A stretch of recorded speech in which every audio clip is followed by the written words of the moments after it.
Guerra en los basureros de Guadalupe Nettel.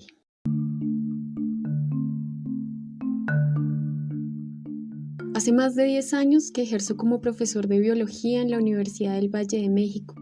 Mi especialidad son los insectos.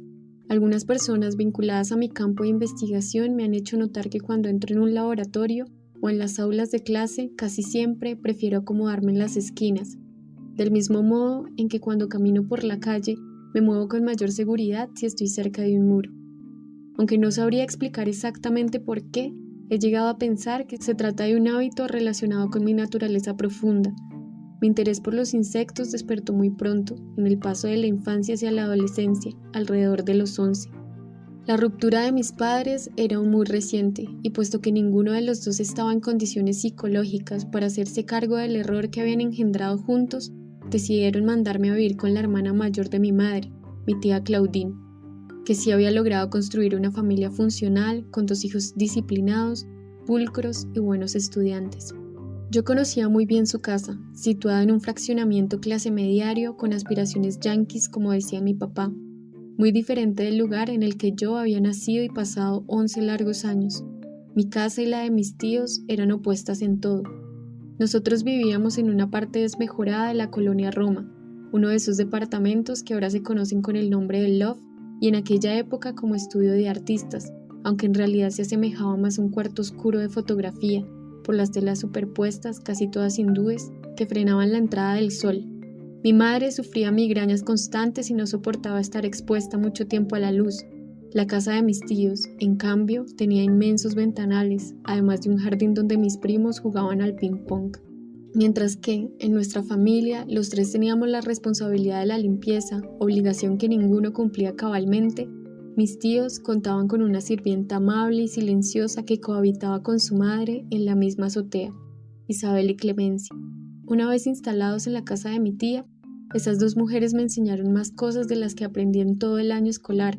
No es de extrañarse, pues las peleas y los gritos de mis padres habían tenido en mí el efecto de una perforadora. Cualquier información que no fuera indispensable para mi supervivencia, como las divisiones con punto decimal y las monocotiledóneas gramíneas, se filtraba por las grietas de mi averiada cabeza para perderse sin remedio en el olvido. Imagino agradecido el esfuerzo que representó para mis padres desplazarse juntos esa mañana de agosto hasta la casa de mis tíos. Ni siquiera aceptaron tomar una copa, y eso que casi nunca se negaban a ello. Dejaron mis 2 maletas en el vestíbulo y se despidieron ahí. La noche anterior, mi padre me había explicado que ambos tenían ideas muy distintas sobre diversos asuntos, entre ellos mi educación. Me aseguró también que tarde o temprano las cosas iban a arreglarse y que yo podría elegir mudarme con alguno de los 2 y pasar las vacaciones con el otro, como hacían todos los hijos de padres divorciados a los que yo venía observando desde hace tiempo en la escuela, con la misma curiosidad con que uno mira a las víctimas de una guerra civil. Mamá no dijo nada esa noche. La recuerdo sentada sobre la alfombra, en su pose favorita, con las piernas dobladas en triángulo y el mentón apoyado sobre las rodillas. Mientras me llevaban en coche hasta el fraccionamiento, mis padres no añadieron nada a aquella explicación. Saludaron a mis tíos sin mirarlos a los ojos y me pidieron, frente a ellos, que me portara bien y que los obedecieran todo. Después, sin revelar la fecha en que vendrían a buscarme, o por lo menos el día de su próxima visita, subieron al automóvil y se esfumaron. Mi tía Claudine me tomó de la mano y me llevó hasta lo que, a partir de entonces, sería mi habitación. Se trataba de un cuchitril en la azotea, entre la cocina y el cuarto de servicio en el que vivían Isabel y Clemencia. Mi tía se disculpó en voz baja por ponerme en ese lugar tan poco hospitalario, pero mi llegada la había tomado por sorpresa y no contaba con ninguna habitación libre donde recibirme. Sin embargo, aquel cuarto no era tan desagradable. Yo siempre había sido un niño observador y comprendía las ventajas de vivir en una casa organizada. Era la primera vez que tenía una habitación para mí, ya que en el estudio de mis padres los espacios estaban separados únicamente por biombos o cortinillas de papel. Cuando me quedé solo, cerré la puerta y corrí las cortinas. Moví la cama del lugar, saqué mi ropa de la maleta y la instalé en los cajones de la cómoda, como si se tratara de una mudanza. Mientras me ayudaba a empacar, mi madre me había asegurado que mi estancia en casa de los tíos sería corta y que de ninguna manera consideraba conveniente que me llevara todas mis pertenencias. Tal vez tu padre y yo acabemos reconciliándonos. recuerdo que dijo, con su titubeo habitual. Sin embargo, yo prefería enfrentar aquel cambio como algo definitivo. Esa tarde, mis primos, algo mayores que yo, subieron a saludarme con una fraternidad sospechosa que durante meses no volvieron a demostrar, y regresaron a sus respectivas ocupaciones hasta la hora de la cena. Estábamos en el mes de enero, pero ya no hacía frío. Recuerdo ese fin de semana como un remanso. Me sorprendió que existiera un sitio en el que nadie discutía, excepto en las telenovelas, cuyas voces llegaban hasta mí por la ventana del cuarto de servicio. Conocía poco a mi tía Claudine, menos aún a su esposo. Ella era exactamente lo que mi madre llamaba una mujer tradicional, es decir, una señora que no usaba vaqueros ni faldas orientales, no fumaba marihuana y tampoco escuchaba canciones en inglés. No se preocupaba por el orden mundial, sino por el doméstico y por los eventos sociales de su club privado. Al mirarla, no podía sino sorprenderme por lo distinta que era de mi madre, quien, a decir de papá, era incapaz de realizar correctamente más de una actividad al día, como hacer la compra u ordenar sus papeles, y que constantemente quemaba las cacerolas, permitía que las sábanas se pudrieran en la lavadora y dejaba las llaves en la cerradura del departamento. Un desastre, en pocas palabras, pero un desastre increíblemente tierno y al cual por supuesto yo estaba más que apegado. Las pocas reuniones de familia que conservo en la memoria se celebraron siempre en casa de mi tía Claudine. Según mamá, ella no quería venir a nuestro estudio porque les daba asco. Cuando llegué a su casa, mis tíos me recibieron con una mezcla de lástima por la situación de mis padres y de aprensión por la forma en que me habían educado. Mi tía era una mujer práctica y para solucionarse la vida decidió cambiarme de escuela ese año. En vez de seguir asistiendo a la primaria de mi barrio, iría con mis primos al colegio americano. Como mi nueva existencia, la escuela también se dividía en diferentes escalones. La mayoría de los alumnos rubios a los que pertenecían mis primos estudiaban en la sección americana del colegio, mientras que yo acudía a la mexicana, una sección más barata donde se hablaba español y cuyos salones se encontraban no en la azotea sino en la planta baja, es decir, en la parte más oscura del edificio. Todas las mañanas, cuando el autobús de la escuela pasaba a recogernos, mis primos ocupaban los asientos traseros del armatoste y desde ahí mataban el tiempo molestando a mis compañeros. Es verdad, como aseguró mi tía Claudine a mi padre por teléfono un par de meses después, que yo no hice ningún esfuerzo por integrarme. Podía haber participado más en las conversaciones familiares o aparecer más seguido en las comilonas del domingo a las que acudían otros parientes que también eran los míos. Podía haber pedido que me inscribieran al club donde sus hijos pasaban las mañanas del sábado. Podía haberme hecho amigo, ya no digamos de mis dos primos, sino de al menos uno. Podía haberme tomado la molestia de averiguar cuál era el menos antipático de ellos. En vez de eso, permanecí casi siempre recluido en mi cuarto, con la mirada absorta en las grietas del techo y los oídos atentos a los chismes que la empleada le contaba a su madre acerca de sus patrones. Mi habitación, a medio camino entre la casta de las sirvientas y los miembros de la familia, representaba muy bien mi lugar en ese universo. Aunque nunca lo expresaron de manera contundente, a la hora de la comida notaba un desagrado general por mis modales y mi forma de comportarme en la mesa. Mi tía censuraba sin cesar a mis primos, sobre todo el más pequeño, para que no hablara con la boca llena y bajaran los codos del mantel. A mí, en cambio, nunca me decía nada, y eso aumentaba la animadversión que recibía de ellos. Fue por ese motivo principalmente por el que empecé a comer en otros horarios. Al llegar de la escuela subía a mi cuarto para hacer la tarea y bajaba a la cocina, justo antes de que Isabel metiera las sobras al refrigerador. También a la hora de la cena esperaba que todos hubieran dejado el comedor, aun si a veces no me era fácil resistir a los olores de comida que subían hasta la azotea.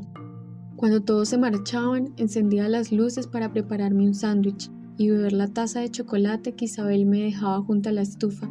Cenaba solo, como un espectro cuya vida transcurre de manera paralela, sin que nadie venga a interrumpirla. Me gustaba el silencio y la tranquilidad de esas horas. A veces, mientras sorbía con estruendo mi bebida caliente, encontraba algún rastro de Isabel, una lista de mercado, un folletín de la iglesia evangelista, una guía de telenovelas. Era entretenido observar esos papeles, la letra torpe de la muchacha, sus indecisiones ortográficas. Después de cenar, lavaba mi plato y mis cubiertos y subía a asearme al baño de servicio que Isabel y su madre dejaban lleno de vapor y aroma a crema Nivea.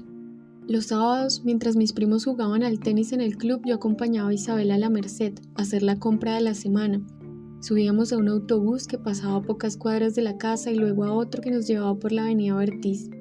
El mercado de la Merced era mucho más interesante que el pequeño súper, situado en la misma calle que el estudio de mis padres, donde había hecho la compra hasta entonces. Lo que más disfrutaba de aquellos paseos con Isabel era el viaje en autobús por la ciudad y los personajes que compartían el transporte con nosotros, personas de todas las edades y todas las clases sociales meciéndose y chocando entre sí. Se veían también mendigos de muy distintos tipos, desde niños tullidos hasta amas de casa de aspecto venerable.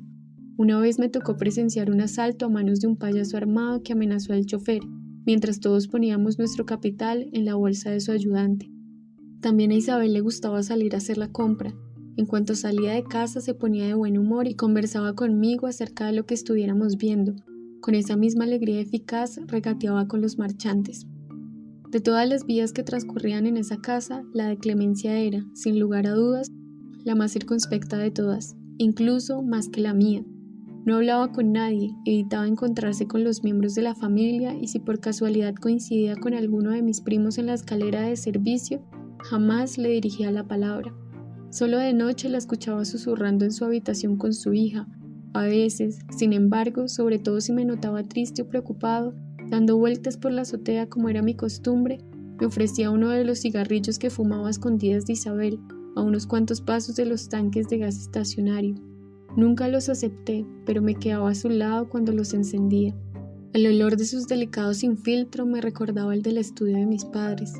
No sabría decir si fue por la razón exquisita de Isabel, por el exceso de manjares que había en esa cocina o simplemente porque las colaciones improvisadas no me eran suficientes, pero en casa de mi tía me volví una aficionada a la comida. Ya no salía de mi cuarto, solo de cuando en cuando para ir a comer algo, sino que, en una misma noche, bajaba varias veces por una Coca-Cola, un paquete de galletas, un yogur con mermelada, sin importar la hora. Recuerdo perfectamente la sensación de libertad que me causaba moverme sin ser visto ni escuchado por aquella casa, y sospecho que de ese tiempo proviene la costumbre de caminar al ras de los muros de la que hablaba al principio. Una de esas madrugadas en que bajé a la cocina con la intención de servirme un vaso de leche, descubrí una cucaracha enorme, color marrón, muy oscuro, detenida junto a la alacena. Me pareció que aquel insecto me miraba y en sus ojos reconocí la misma sorpresa y desconfianza que yo sentía por él. Acto seguido se echó a correr, atolondrado hacia todas partes. Su nerviosismo me dio asco y al mismo tiempo me produjo una sensación familiar. ¿O fue acaso la sensación de familiaridad la que me produjo el rechazo? No sé decirlo. Lo cierto es que dejé el vaso sobre la mesa y corrí despavorido hasta mi cuarto, pero no pude dormir. Me preocupaban dos cosas: mi actuación cobarde frente a un miserable bicho y el vaso de leche que había dejado sobre la mesa. Después de pensarlo mucho, reuní el valor suficiente para volver a bajar. Entonces descubrí que el insecto seguía en el suelo. Esta vez no sentí miedo, sino una aversión infinita. Levanté el pie del suelo y con la suela de mi chancla lo estampé en el mosaico. El impacto produjo un crujido que, en medio de aquel silencio, me pareció estrepitoso. Me disponía a subir de nueva cuenta cuando escuché la voz disgustada de Clemencia a unos pasos de distancia. Si no la levantas y te deshaces de ella, me dijo, vendrán a buscarla sus parientes. La anciana se inclinó con suavidad y recogió con la mano el cadáver de la cucaracha para envolverlo en una servilleta. Había algo solemne en su actitud, como de quien lleva a cabo un ritual mortuorio. Después abrió la puerta del patio trasero que compartíamos con otras casas vecinas y la echó en una maceta. Sin decir nada subimos a nuestras habitaciones. Una vez en la azotea, Clemencia empezó a lamentarse. ¿A quién se le ocurre?, dijo casi para sus adentros. Ahora, lo más probable es que vengan a invadirnos. Pasé varias horas en mi cama dándole vueltas al asunto. Incluso para un niño de 11 años, lo que Clemencia había dicho sonaba un poco descabellado. Durante mi insomnio me pregunté qué pasaría con nosotros si Clemencia tuviese razón, y de ser así, cómo eran los lazos familiares entre las cucarachas, qué obligaciones y qué derechos tenían dentro de su clan. Y esa familia era una sola, interminable, que habitaba toda la tierra, o había distinciones entre las diferentes ramas. Cuando por fin logré dormirme, soñé con un cortejo fúnebre de cucarachas. Aquella que yo había aplastado con el pie yacía en medio de una muchedumbre, como cuando fallece un héroe o un poeta querido. Tuve la certeza de que nunca me lo perdonarían. Clemencia no se equivocaba. En muy poco tiempo, las cucarachas invadieron la casa de mi tía Claudine. No llegaron de golpe como hordas de vikingos, dispuestas a conquistar un territorio, pero se apoderaron de la alacena subrepticiamente, a la manera de una guerrilla que evita ser detectada. Luego, de la cocina entera. Pocos días más tarde, Isabel llamó a su patrona para darle la noticia. Me encontraba junto a ellas justo en ese momento y por eso pude ver el rictus serio e impotente de mi silenciosa tía. Yo no lograba quitarme de la cabeza que la invasión se había producido por mi culpa. Pensé que la despediría, pero en vez de eso, cuando por fin se decidió a decir algo, fue para establecer un plan de ataque. Empezarían con el veneno más ordinario. Si este no funcionaba en las próximas 72 horas, llamarían al fumigador. Isabel la sintió gravemente. Tenía las piernas muy juntas y el cuerpo erguido como un militar. Antes de marcharse, Claudine se detuvo en el quicio de la puerta. Pidió a la sirvienta que le prepararan un té de tila y que se lo llevaran a la cama. No se lo cuentes a nadie, dijo. Esto debe quedar entre nosotras. Sin embargo, mi tía no respetó su plan inicial. Quizás fue una cuestión de orgullo o de simple pudor ante los vecinos. El caso es que el fumigador nunca pisó su casa. En cambio, durante las semanas siguientes, vimos circular todo tipo de trampas y venenos para mitigar la plaga. La más impresionante era una especie de goma donde algunas cucarachas se pegaban, dejando un pedazo de caparazón, a veces una sola pata. Por desgracia, la trampa no las mataba y tampoco las dejaba estériles. Aún mutilados, esos insectos se seguían reproduciendo velozmente, poblando las alacenas y los estantes donde se guardaban las especies. Mi tía era la estratega y Isabel la ejecutora. Esta última se tomaba el asunto de las cucarachas como una cuestión personal, la oportunidad que había esperado siempre de mostrar su lealtad a la familia. La simpatía que me inspiraba Isabel me hacía solidarizarme con su guerra. Cada noche la ayudaba a rociar las orillas de la casa con un producto blanco e inodoro que supuestamente ahuyentaba a los insectos. Sin embargo, el único resultado de esa nueva sustancia fue la muerte de un ratón cuya existencia nos resultó insignificante. Mi tía Claudine, en cambio, prefería el aerosol. Cuando ni sus hijos ni su marido estaban en casa, aparecía en los pasillos con un cubreboca y el tubo en la mano. Su actitud poderosa recordaba la de un soldado transportando un arma de alto calibre. El ruido del aerosol llegaba hasta mi cuarto, causándome escalofríos. Isabel y mi tía ya no hablaban de ninguna otra cosa. Parecían acaparadas por la presencia de los insectos. Mis primos, en cambio, no mencionaban nunca el tema. Muchas veces pregunté si Claudine perseveraba en su afán por mantenerlos aparte o si eran ellos mismos quienes preferían fingir demencia. Sospecho que lo sabían, pero por temor a los nervios de su madre o por simple indiferencia, preferían hacerse los desinformados, hasta que mi tía ventiló públicamente el asunto. Para redoblar las precauciones, no se atrevieron a comentarlo. Es importante, nos dijo Claudine, que se muestren más cuidadosos con los alimentos. Prohibido dejar platos sucios en la sala o en el cuarto de la tele. No quiero ver ni una migaja en el suelo. Mis primos adoptaron con seriedad todas las medidas de higiene que les requería su madre. Yo hice lo mismo. Extrañaba de mi propio comportamiento. Las veces en que había visto una araña o una cara de niño en el patio de la escuela, mi reacción había sido serena y despreocupada. Y sin embargo, ahora consideraba a estos bichos un problema de vida o muerte. Muy rápidamente mis primos se contagiaron de la enjundia. Cada vez que aparecía una cucaracha en el baño o sobre la alfombra de alguna habitación, toda la familia se reunía para acribillarla, Isabel y yo incluidos. Ya no era cuestión de clases sociales, sino de una verdadera guerra entre especies. Esos insectos no solo habían invadido los cajones y las alacenas, sino también todos los resquicios de nuestras conciencias. Cualquiera que las haya sufrido sabrá que no exagero. Las cucarachas casi siempre terminan convirtiéndose en una obsesión. Clemencia era la única que se mantenía fuera de aquella laraca. Su actitud me extrañaba, sobre todo después de su arrebato de la primera noche. Estaba seguro de que sabía muchas cosas acerca de nuestras enemigas y sin embargo no revelaba ninguna.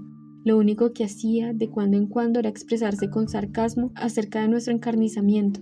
Así son los ricos, decía, se angustian siempre por tan poca cosa. Mírenlos, parece que les hubiera caído el chahuizle.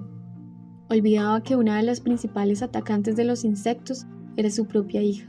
Según lo que había dicho aquella noche, las cucarachas tenían códigos y rituales, al menos funerarios. Me dije que era importante observar su comportamiento más sistemáticamente y que de esa observación saldrían las claves para aniquilarlas. El enemigo, en cambio, no parecía amedrentado por nuestros ataques.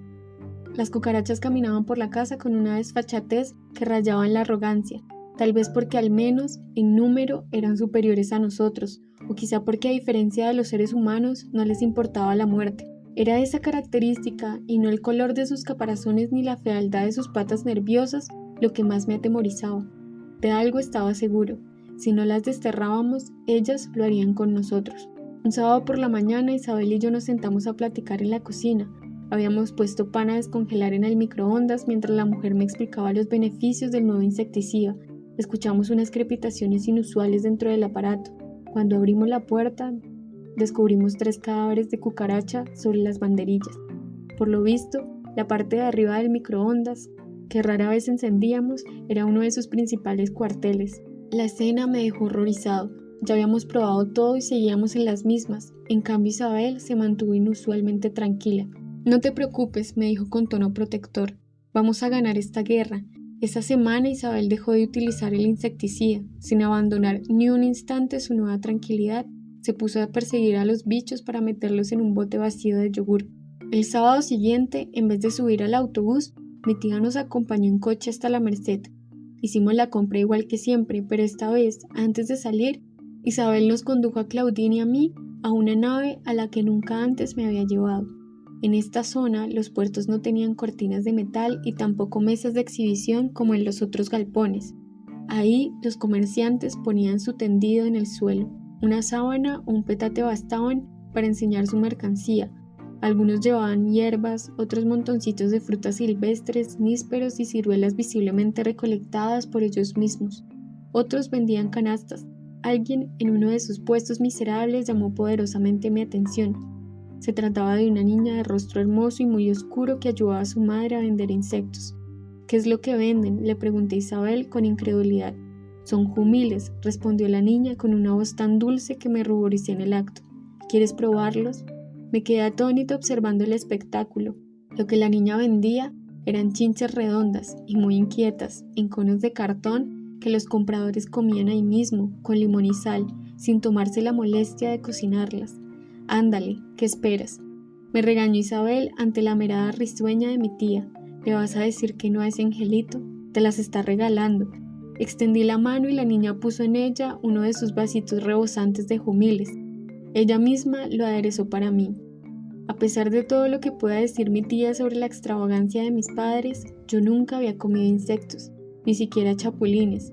Mientras seguía dudando sobre si probarlos o no, uno de los animales escapó y empezó a trepar por mi antebrazo. No pude más, tiré el cucurucho al suelo y salí corriendo. Isabel me encontró en la puerta que separaba el galpón de la siguiente nave del mercado donde vendían la fruta y a la que siempre solíamos ir. Los jumiles no eran los únicos bichos que se vendían ahí. También había comerciantes de abejas cuyo veneno, me enteré esa mañana, servía para desinflamar heridas y para bajar la fiebre. Grillos color morado, gusanos de maíz, aguabutles y unas hormigas gigantes que se llaman chicatanas. Según el instituto para el cual trabajo en la universidad, el número de insectos comestibles censados en nuestro país asciende a 507 especies. «¿Ve que no tiene nada de malo comerse a los insectos?», le preguntó Isabel a mi tía, quien seguía observándolo todo con actitud reflexiva. «Se lo aseguro, señora. Si empezamos a comerlas, las cucarachas se irán despavoridas». «Pero, ¿cómo vamos a convencer a mi marido y a los niños de que lo hagan?», preguntó Claudine para mi sorpresa. «Primero, se les daremos sin decir nada, y ya que se acostumbren, les explicamos todo. Si no, los traemos aquí para que se den cuenta». El lunes, al volver de la escuela, comprendí que mi tía ya estaba decidida. A la hora de comer, Isabel sirvió ensalada de lechuga y charales empanizados. Para aderezarlos, trajo un par de salsas picantes, sal y rebanadas de limón. Desde la cocina miré cómo mi familia devoraba aquel platillo nuevo con el hambre de siempre. Mi tía también comió, pero en menor cantidad y a regañadientes, con una expresión de mártir absorta en su sacrificio. Yo no probé bocado. Al día siguiente sirvieron chop suey y el miércoles setas de diferentes tipos en salsa de chile y guajillo. Toda esa semana Isabel siguió innovando manjares. Después de varios días y sin ningún tipo de razón aparente, la población de cucarachas en nuestra alacena había disminuido. Mi tía estaba feliz y llamó a sus hijos para explicarles el nuevo estado de las cosas. «No le digan nada a su papá todavía», advirtió. «Creo que no está preparado. Al principio, mis primos se mostraron contrariados. El más pequeño vomitó esa tarde y se negó a comer durante varios días. Sin embargo, muy pronto todos dejamos de lado los prejuicios y empezamos a disfrutar intensamente nuestra supremacía sobre las cucarachas. Era tanta la animadversión que les teníamos que ideamos todo tipo de estrategias para torturarlas. La receta más popular en la familia fue el ceviche de cucaracha que Isabel preparaba a la vista de todos. Para hacerlo, ponía a ayunar a las miserables con hierbas de olor, como se hace con los chapulines, y una vez purgadas, las dejaba marinando varias horas en jugo de limón. Ahora sé que muchas personas desarrollan alergias a las cucarachas. Su sola presencia les produce edemas en los párpados y un lagrimeo constante. En ocasiones llegan incluso a originar asma. Sin embargo, quizás por la manera tan escrupulosa como las cocinaba Isabel, nadie de la familia desarrolló esas reacciones. La ingesta de cucarachas no solo nos ayudó a terminar con la plaga, sino que fomentó la amistad entre nosotros. Yo volví a comer a la misma hora que todos los demás, poniendo mayor atención en mis modales, y mis primos dejaron de segregarme por mi mal comportamiento. No hay nada como un secreto familiar para propiciar la unidad entre los miembros. Clemencia era la única que no participaba de esas bacanales. Si antes ya se mantenía apartada de todos nosotros, sus reticencias gastronómicas terminaron de marginarla. Una noche me despertó el susurro de una conversación.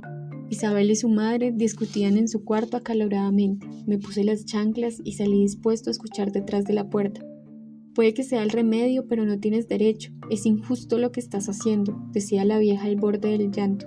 Conocía a Clemencia lo suficiente como para saber que le importaba un comino lo que comieran los habitantes de esa casa. Lo que yo no podía creer es que estuviera defendiendo a las cucarachas.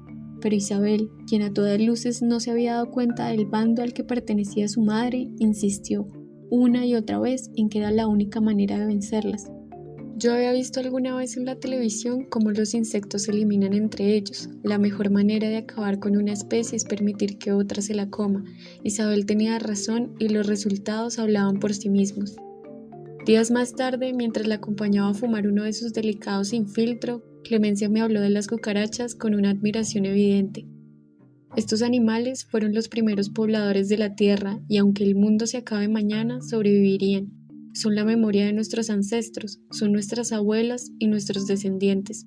¿Te das cuenta de lo que significa comérselas? Clemencia no bromeaba al preguntar esto. La cuestión del parentesco le parecía imponderable. Le contesté que ni Isabel ni yo teníamos la intención de exterminar a la especie. Lo único que queríamos era echarlas de la casa. Además, no tiene nada de malo comer insectos, exclamé utilizando las palabras de Isabel. En el mercado los venden.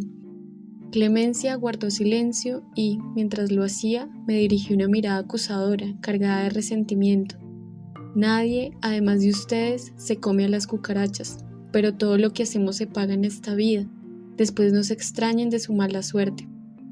Volví a mi cuarto aterrorizado por la amenaza de la vieja. Ya antes había visto cómo se cumplían sus disparates.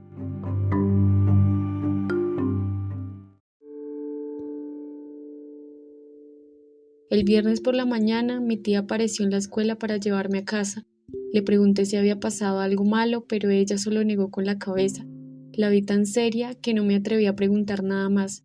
Hicimos el trayecto en coche, sin decir una palabra. En el vestíbulo de la entrada reconocí el abrigo de mi madre. Desde el fondo de la sala se esparcía el olor tan peculiar de sus cigarros oscuros. Me sorprendió el aspecto lustroso de su ropa. Los meses que había pasado en ese fraccionamiento me habían acostumbrado al brillo de las prendas clase mediarias y a sus muebles impecables. Mucho más delgada que antes, mi madre temblaba de nervios en una orilla del sofá, infringiendo las reglas de la casa, reglas que ella conocía perfectamente. Encendía un cigarro tras otro y aspiraba con fuerza, como si en la sustancia volátil que entraba por sus pulmones hubiera querido encontrar el valor para mirarme a los ojos. No había venido a buscarme, parecía más interesada en saber si me portaba correctamente, si cumplía con mis obligaciones domésticas y escolares, y si mi tía estaba de acuerdo en seguirme alojando. Algo comentó de una cuenta bancaria que podía servir para solventar sus gastos o los míos, eso no lo entendí bien. Lo que sí capté perfectamente fue que tenía mucho miedo.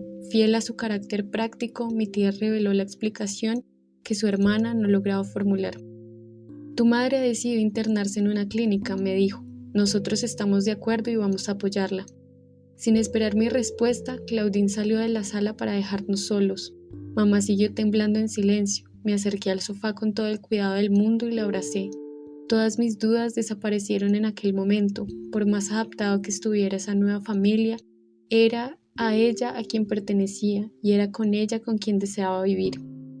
En un tono de voz muy bajo, un tono de confidencia, le hablé de mis primos, de lo espantoso que era viajar con ellos en el camión de la escuela. Exageré todo lo que pude las condiciones en las que vivía para que me llevara a su estudio, a la clínica, a donde fuera. Le prometí ocuparme de ella y, por toda respuesta, recibí el calor de su aliento alquitranado. Al cabo de unos minutos, mi tía volvió a la sala para llevársela. Recuerdo que esa noche cayó un largo aguacero. Isabel y Clemencia tocaron varias veces a la puerta de mi cuarto. La silueta del paraguas se reflejaba en una de mis ventanas. No es que no quisiera verlas o hablar con ellas, pero carecía de fuerzas para salir de la cama y abrir. La única compañía que tuve en ese momento fue la de una cucaracha muy pequeña que permaneció toda la noche junto al buro de la esquina. Una cucaracha huérfana, probablemente asustada, que no sabía hacia dónde moverse.